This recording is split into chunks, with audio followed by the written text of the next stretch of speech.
Hello investographers, welcome to investographer YouTube channel. आज का ये वीडियो थोड़ा सा अलग होने वाला है।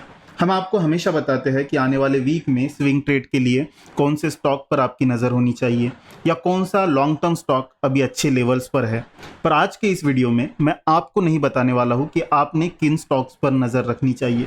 मैं आपको ये बताऊँगा कि मेरी किन स्टॉक्स पर नज़र है और किन स्टॉक्स को आने वाले दिनों में मैं बाइंग करने के लिए देखने वाला हूँ।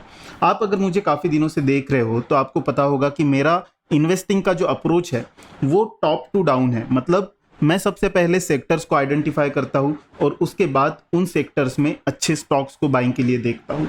ये एक अच्छा अप्रोच होता है क्योंकि इस अप्रोच की वजह से जो है हमें आने वाले लगभग 2 से 3 सालों में कौन से सेक्टर्स अच्छे से परफॉर्म कर सकते हैं वो सबसे पहले हम आइडेंटिफाई करते हैं, और उसके बाद अगर सेक्टर परफॉर्म कर रहा है तो उस सेक्टर में सबसे बेस्ट अपॉर्चुनिटी कहाँ पे हो सकती है परफॉर्मेंस की, वो हमें जो है ढूंढने का मौका मिलता है इस तरीके से। इसलिए जो है मैं इस तरीके का इस्तेमाल करता हूँ जनरली पर्सनल इन्वेस्टिंग में। तो चलिए शुरू करते हैं आज के इस वीडियो को।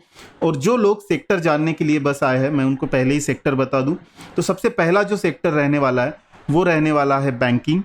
दूसरा जो सेक्टर रहेगा वो रहेगा फाइनेंस, और तीसरा जो सेक्टर है वो है ऑटो। ये मेजरली 3 सेक्टर्स है जिनको मैं काफ़ी बुलिश हूँ, और आने वाले दिनों में मैं इस गिरावट का फ़ायदा उठाकर इन सारे सेक्टर्स में हेवीली बाइंग करने जा रहा हूँ। तो इनके पीछे का रीज़न क्या है? तो अगर आप बैंक निफ्टी को देखें तो बैंक निफ्टी में जो है आपको जिस तरह का चार्ट पैटर्न अभी बनते हुए दिखाई दे रहा है और जिस तरह से करेक्शन हो रहा है बैंक निफ्टी, ये काफ़ी अच्छी अपॉर्चुनिटी जो है हमें प्रोवाइड कर रहा है। इसके पीछे का रीज़न क्या है? क्योंकि अगर आप कोरोना के बाद से देखो तो कोरोना के बाद से बैंक निफ्टी ने उतना खास परफॉर्म नहीं किया है, और बैंक्स के जो पीज है वो पहले ही काफ़ी अच्छे लेवल्स पर थे, पर इस गिरावट की वजह से उन बैंक्स के वैल्यूएशन जो है और भी ज़्यादा अच्छे लेवल पर आते हुए हमें दिखाई देंगे। और इसी वजह से मुझे लगता है कि आने वाले दिनों में बैंकिंग सेक्टर एक अच्छे से परफॉर्म करने वाला सेक्टर आपको बनता हुआ दिखाई दे सकता है। इसके पीछे का एक दूसरा भी रीज़न है, और वो रीज़न काफ़ी ज़्यादा इंपॉर्टेंट है कि यहाँ से जो है इंटरेस्ट रेट साइकिल अब रिवर्स होने वाली है। मतलब कि अभी तक जो इंटरेस्ट रेट नीचे जा रहे थे अब वो इंटरेस्ट रेट धीरे धीरे बढ़ना शुरू हो गए हैं, और उसी वजह से हमें बैंकिंग सेक्टर में जो है एक पॉजिटिव मूवमेंट आता हुआ दिखाई दे सकता है। क्योंकि इंटरेस्ट रेट अगर बढ़ते हैं तो उसका सीधा फायदा जो है बैंकिंग के प्रॉफिट बढ़ने में आपको दिखाई देगा, और उसी वजह से बैंकिंग सेक्टर जो है मेरी रडार पर है। तो अगर हम बैंकिंग सेक्टर में देखें तो बैंकिंग सेक्टर में मेजरली मैं 3 स्टॉक्स में जो है इन्वेस्ट करने जा रहा हूँ। तो उसमें से सबसे पहला स्टॉक आप सबको पता होगा HDFC बैंक। काफ़ी बढ़िया बैंक है और काफ़ी दिनों से परफॉर्मर बैंक रही है, और मेरे ख्याल से इंडिया की सबसे अच्छी बैंक के तौर पर अगर आप किसी को आइडेंटिफाई कर सकते हो तो वो HDFC बैंक है। बिल्कुल SBI बैंक अच्छी बैंक है पर वो PSU है, और मुझे लगता है कि PSU में इन्वेस्ट मैं नहीं करना चाहता, क्योंकि PSUs जो है वो कभी भी अपने प्रॉफिट को लेकर उतनी पैशनेट नहीं रहती जितना वो लोगों के पास अपनी सुविधाएं पहुंचाने में रहती है। और अगर मैं इन्वेस्टर हूं तो मुझे जो है प्रॉफिट से ज़्यादा मतलब होना चाहिए, ना कि आप जो लोगों तक सर्विस पहुंचा रहे उससे। बिल्कुल आपने सर्विस पहुंचानी चाहिए, पर उस सर्विस से अगर पैसा जनरेट नहीं हो पा रहा है तो फिर वो सर्विस मेरे कोई भी काम की नहीं एज ए इन्वेस्टर। तो इसीलिए HDFC बैंक मुझे लगती है कि इंडिया की सबसे बढ़िया बैंक है, और इस बैंक के ऊपर जो है आपकी नज़र होनी चाहिए इस गिरावट में। अगर हम कोविड के बाद देखें तो बहुत कुछ खास बाकी स्टॉक के मुकाबले बैंकिंग सेक्टर ने ही परफॉर्म नहीं किया, और उसमें भी HDFC बैंक को अगर हम देखें तो HDFC बैंक ने भी जो है बहुत कुछ खास परफॉर्म नहीं किया। फिर भी अगर हम इसका टॉप देखें तो लगभग 1700 के आसपास का जो है हमें टॉप इसमें देखने को मिला था। उसके बाद जो है ये गिर कर लगभग 1300 की लेवल के आसपास आई है, और बीच बीच में ये जो है यहाँ पर मतलब 1280 के आसपास जो है सपोर्ट लेने आती है। वैसे में अगर ये सपोर्ट ब्रेक हो जाता है तो 1170 के आसपास जो है ये स्टॉक गिर कर आ सकता है, और वो लेवल काफ़ी एक अच्छा लेवल हो सकता है जहां पे आप इन्वेस्टिंग के लिए देख सकते हो। अगर हम ये लेवल देखें 1280 का, तो ये वही लेवल है जो कोरोना फॉल के पहले जो है HDFC बैंक ने टॉप किया था, और वहीं से जो है हमें कोरोना का फॉल आते हुए दिखा था। और उसी लेवल पर अगर मतलब 2020 के लेवल पर 2022 में अगर हमें ये बैंक मिल रही है तो ऑलरेडी ये अट्रैक्टिव वैल्यूएशंस पर है, और इसीलिए हमने इस बैंक में जो है 20% की बाइंग ऑलरेडी कर रखी है। जो बिग बुल क्लब के मेंबर है उनको इस चीज़ का पता होगा कि HDFC बैंक में हमने इनिशियल बाइंग की है। अब हम रुके हुए क्यों है, क्योंकि अगर हम इसका चार्ट पैटर्न देखें तो बार बार HDFC bank moving average clusters को जो है रजिस्ट करता हुआ हमें दिखाई दिया है।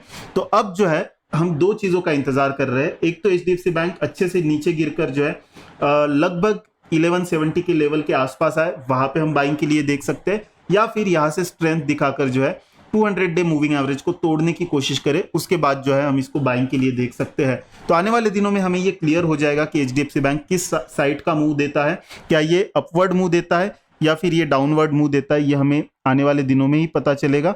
तो इसीलिए एचडीएफसी बैंक को आने वाले दिनों में आपको फॉलो करना चाहिए, और जैसे ही अच्छे लेवल्स आते हैं आपको इसमें बिल्कुल इन्वेस्ट करने के लिए देखना चाहिए। अगर आप बिग बुल क्लब के मेंबर नहीं हो तो मैं इस वीडियो में आपको कहना चाहूंगा कि ये सबसे अच्छा टाइम होता है जहां पे आप घबराए हुए होते हो, जहां पे रिटेल इन्वेस्टर जो है कंफ्यूज होता है, मार्केट में क्या करना है उनको पता नहीं होता है। ऐसे में बिग बुल क्लब जो है ये सारी हेल्प आपको करने की कोशिश करता है। तो अभी तक अगर आपने बिग बुल क्लब मेंबरशिप नहीं ली है तो आप कमेंट सेक्शन में जो सबसे पहली पिन की गई हुई लिंक है उसके थ्रू जो है आप बिग बुल क्लब मेंबरशिप को ज्वाइन कर सकते हो। और आप सबको बता दें कि बिग बुल क्लब मेंबरशिप जो है अब टेलीग्राम पर आ चुकी है। तो अब पहले जैसा आपको डिस्कॉर्ड पर जाकर एक अलग से ऐप इंस्टॉल करने की ज़रूरत नहीं है, या वहां पे जाकर स्क्रीनशॉट लेकर आपको अपलोड करने की ज़रूरत नहीं है।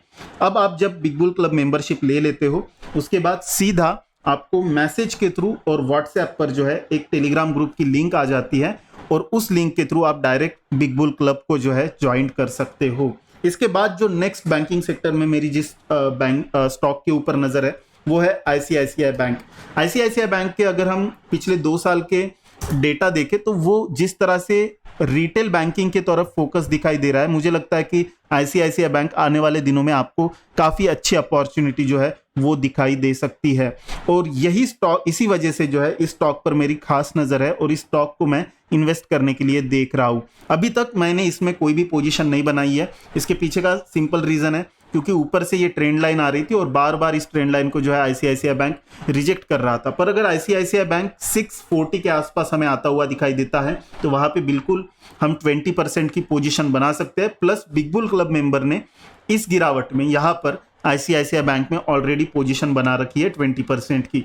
तो अगर आप भी इसमें पोजीशन बनाना चाहते हैं तो 640 के आसपास अगर आईसीआईसीआई बैंक आए तो वहां पे आप उसमें इन्वेस्ट करने के लिए देख सकते हो। और थर्ड बैंक जो है वो है Kotak Mahindra bank.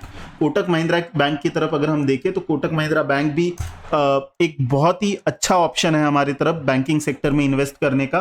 Currently Kotak Mahindra bank अपने सपोर्ट को जो है टेस्ट कर रहा है, और इस सपोर्ट को जो है कोटक महिंद्रा बैंक बहुत बार टेस्ट कर चुका है। मतलब 1670 का जो सपोर्ट है अगर हम यहाँ पर देखें तो पिछले लगभग जनवरी 2021 से इस सपोर्ट को मल्टीपल टाइम जो है ये बैंक टेस्ट कर चुकी है। ऐसे में आपको जो है इसको अभी बाय नहीं करना चाहिए। हालांकि हमने बिग बुल क्लब में यहाँ पर जब ब्रेकआउट आया था हमने यहाँ पे हल्की सी 10-15% की बाइंग इसमें कर रखी थी। मतलब हमारी इनिशियल बाइंग इस बैंक में ऑलरेडी हमने कर रखी है।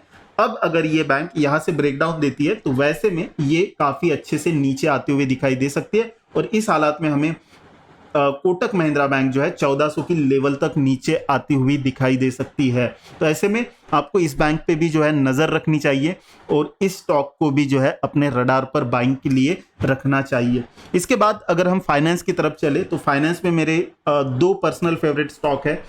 सबसे पहला जो स्टॉक है वो है बजाज फाइनेंस। बजाज फाइनेंस आप सब लोगों को पता होगा कि किस तरह से मल्टीबैगर रिटर्न्स जो है बजाज फाइनेंस ने आज तक हमें बना कर दिए है। अगर हम जूम आउट करके सिंपली चार्ट देखें तो यहाँ पे आपको क्लियर हो जाएगा कि बजाज फाइनेंस किस तरह से मल्टी ईयर परफॉर्मर स्टॉक रहा है। और ऐसे में अगर अभी हम देखें तो 30 to 35% का यहाँ पे करेक्शन बजाज फाइनेंस में हमें देखने को मिल रहा है, और अभी भी स्टॉक में वीकनेस है। इस स्टॉक में अभी तक हमने कोई भी पोजीशन नहीं बनाई है।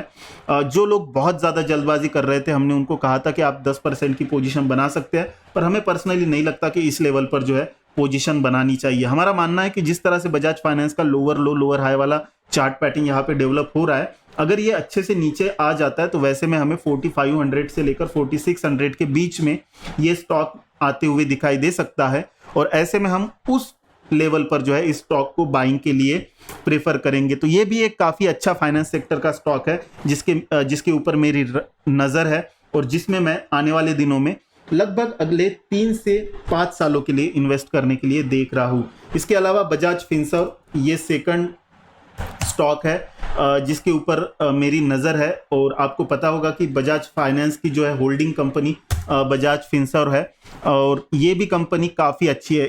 इसमें इन्वेस्ट करने का मेरा मेन रीज़न ये है कि इंश्योरेंस सेक्टर में जिस तरह का मार्केट शेयर है अदर इंश्योरेंस सेक्टर के जो इंश्योरेंस में जो बाकी के इंश्योरेंस होते हैं उसमें, जैसे ऑटो इंश्योरेंस हो गया या बाकी के भी जो इंश्योरेंस है जनरल इंश्योरेंस में जो आते हैं, उसमें जिस तरह का मार्केट शेयर बजाज फिनसर्व का है वो मुझे काफ़ी अच्छा अट्रैक्टिव लगता है, और जिस तरह से इसमें करेक्शन आया है ये मुझे बाइंग अपॉर्चुनिटी लगता है।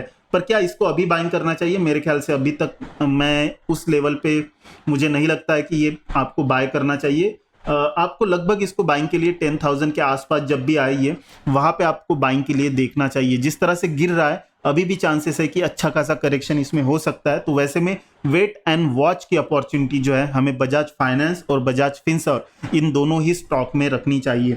अभी तक हमने जो भी 5 स्टॉक देखे हैं जिसमें HDFC bank, ICICI bank, Kotak Mahindra bank, Bajaj finance और बजाज फिनसर्व, ये फंडामेंटली काफ़ी अच्छे स्टॉक है। तो इनमें फंडामेंटल के तरफ से आपको देखने की भी मुझे नहीं लगता कि ज़रूरत है, बस आपको इन स्टॉक को टेक्निकली जो है आपको ट्रैक करना है, और टेक्निकली जैसे ही ये बाइंग अपॉर्चुनिटी आपको क्रिएट कर दे आपको उस बाइंग अपॉर्चुनिटी को जो है बाय करना है। साथ ही साथ काफ़ी लोग हमसे पूछते हैं कि बाइंग किस तरह से करें, क्या एक साथ पैसा डाले या धीरे धीरे जो है उसमें डाले।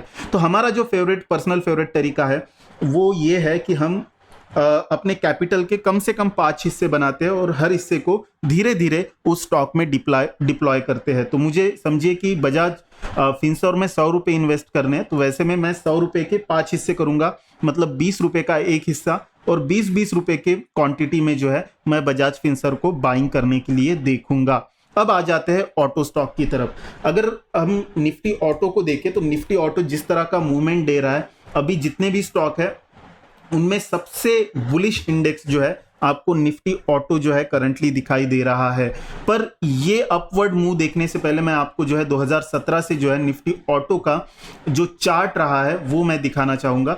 अगर हम देखें तो 2017 से निफ्टी ऑटो जो है वो गिरता हुआ आया है, और अब जाकर जो है निफ्टी ऑटो ने अपने 2017 में जो टॉप बनाया था उस टॉप को टच किया है। मतलब काफी ज्यादा अंडर वैल्यूड जो है यहाँ पे ऑटो स्टॉक हमें दिखाई दे रहे हैं, और इसमें मेरी जो नज़र है वो पर्सनली 2 स्टॉक की तरफ है। सबसे पहला स्टॉक जो मेरा पर्सनल फेवरेट भी स्टॉक है, टाटा मोटर्स। अगर टाटा मोटर्स को आप देखो तो काफ़ी दिनों से रिट्रेस हो रहा है, अपने टॉप से अच्छा खासा करेक्ट हो चुका है, पर मुझे अभी भी लगता है कि अगर ये 367 का लेवल तोड़ दे तो ऐसे में जो है अच्छा खासा नीचे रिट्रेस हो सकता है और 280 के लेवल तक आ सकता है। इसलिए मैं इसमें एडिशन के लिए बहुत ज़्यादा अभी जल्दबाजी नहीं कर रहा हूँ, एवरेजिंग के लिए जल्दबाजी नहीं कर रहा हूँ। अगर ये 440 के ऊपर अगर स्टेबल हो जाता है तो वैसे में मैं उस हायर लेवल्स पर इसमें एवरेजिंग के लिए मुझे कोई भी प्रॉब्लम नहीं होगा, क्योंकि मेरी बाइंग काफ़ी नीचे की है। तो वैसे में 440 के भी लेवल पर अगर मैं एवरेजिंग करूँ तो मुझे कोई खास परेशानी इसमें नहीं होगी। और मुझे जिस तरह का फ्यूचर इसका दिख रहा है आने वाले 3 से 4 सालों में जो है ये स्टॉक अच्छे से रिटर्न दे सकता है। इसलिए मैं बहुत छोटे से 10-15% के रिटर्न जो है या अपवर्ड मूव से जो है इसमें परेशान नहीं होऊंगा। पर अगर ये 370 या 367 के लेवल को तोड़ देता है तो वैसे में जो है फिर ये 280 के लेवल तक आपको आता हुआ दिखाई दे सकता है, और वो सच में काफ़ी अट्रैक्टिव लेवल हो सकती है जहां पे आप इस स्टॉक को बाइंग के लिए देख सकते हो। और दूसरा स्टॉक, मेरे ख्याल से इस स्टॉक के ऊपर जो है हमने काफ़ी कम बार बात की है, और वो स्टॉक है महिंद्रा एंड महिंद्रा। एसयू डेटा को देखो आप, और एसयूवी 700 आने के बाद जिस तरह से महिंद्रा एंड महिंद्रा ने एसयूवी मार्केट में अपना मार्केट शेयर बढ़ाना शुरू किया है, मुझे लगता है कि ये काफ़ी एक अट्रैक्टिव अपॉर्चुनिटी है, और महिंद्रा एंड महिंद्रा एक अच्छा ऑटो स्टॉक जो है वो आपको आने वाले 2-3 सालों के लिए दिखाई दे सकता है। तो ऐसे में इस ऑटो स्टॉक के ऊपर भी आपकी नज़र होनी चाहिए। जहाँ तक बाइंग की बात है, मेरे ख्याल से हमने यहाँ पर बाइंग के लिए देखा था, इसको स्विंग के लिए दिया था, उसके बाद ये अपवर्ड मूव दिया था, यहाँ पर भी सपोर्ट लेकर अपवर्ड है। तो जिनके पास भी हमारा अभी भी ये स्विंग है उनको ये स्विंग कंटिन्यू करना है। बाकी लॉन्ग टर्म अगर आप बाइंग के लिए देखोगे तो मुझे लगता है कि निफ्टी में अगर एक हेवी सेलिंग आते हुए आपको दिखाई देती है लास्ट सेलिंग आते हुए, हेवी सेलिंग आते हुए दिखाई देती है। तो ऐसे में महिंद्रा एंड महिंद्रा भी जो है वो अच्छे से ड्रॉप आपको होते हुए दिखाई देगा, और उस ड्रॉप का आपको जो है लॉन्ग टर्म इन्वेस्टमेंट के लिए बिल्कुल फायदा उठाना चाहिए। तो ये सारे स्टॉक थे जिनको मैं आने वाले 3 से 5 साल के लिए इन्वेस्ट करने के लिए देख रहा हूं। अगर आपको ये वीडियो पसंद आया हो तो इस वीडियो को लाइक कीजिए, कमेंट सेक्शन में बताइए कि आप किन स्टॉक्स में इन्वेस्ट करने के लिए देख रहे हो। साथ ही साथ अगर आपने अभी तक बिग बुल क्लब को ज्वाइन नहीं किया है तो नीचे दिए गए लिंक के थ्रू आप बिग बुल क्लब को ज्वाइन कर सकते हैं। मैं आपका वहां पर इंतजार कर रहा हूं। मैं मिलता हूं आपको ऐसे ही अगले वीडियो में, तब तक के लिए बाय बाय।